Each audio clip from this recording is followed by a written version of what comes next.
Assalamu alaikum wa rahmatullahi wa barakatuh. Idan wannan shine farkon shigowarka wannan tasha tamu mai albarka, ka shiga ka danna subscribing sannan ka danna ƙararrawar sanarwa domin samun sababbin shirye-shiryenmu da zarar mun ɗora.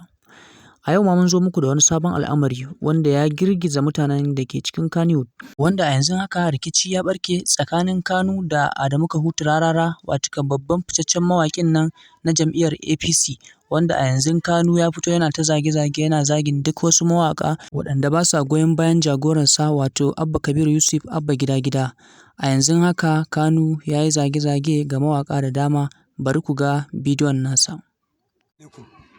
Abba ya ci zaɓe, Allah ya yarda. Ina masu cewa wancan in yi wa wani waƙa baya faɗuwa, to don gutsun uwarsa yanzu zai yi wa babansa ya da duniya. Na biyu kenan, na ɗaya kai kenan.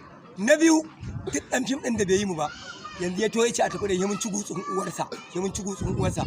To kun ga da yadda jarumi Kanu yake zage-zage yana furici ga mutanen da ke cikin Kannywood waɗanda ba 'yan jam'iyyarsu ba, waɗanda ba sa jam'iyyar mai kayan daɗi, watakan jam'iyyar mai alamar nasara, jam'iyyar NNPP.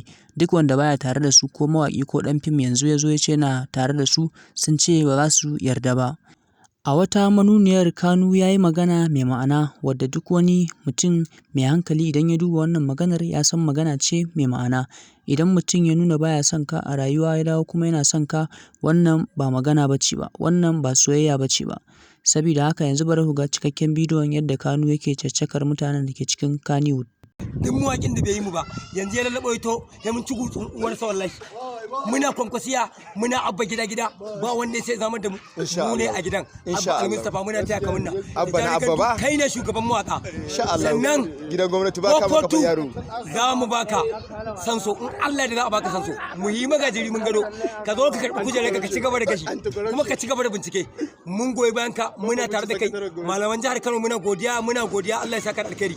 Mun yi amfani da ilimin mu jama'a jihar Kano kuma mun san mai cewa mu Allah tsiniya APC albarka. Kun dai ji magana daga bakin mai ita, jarumi Kanu ya yi magana akan 'yan fim da mawaƙa. Ma'ana ya yi magana akan cewar duk wanda baya tare da jagoransu Abba Kabir Yusuf to ba za su yi tafiya tare da shi ba. Idan dai wannan shine farkon shigowarka wannan tasha tamu mai albarka, ka tabbata ka yi subscribing domin samun sababbin shirye-shiryenmu da zarar mun ɗora. Sannan ka danna alamar ƙararrawa. Mun gode. Idan da kwai mai complain ko mai wani cece-kuce zai iya yi mana typing a comment section sai mana magana, mu kuma za mu duba mu ga menene abin da ya kamata domin samun sababbin shirye-shiryenmu da zarar mun ɗora. Mun gode masoyanmu, wassalam.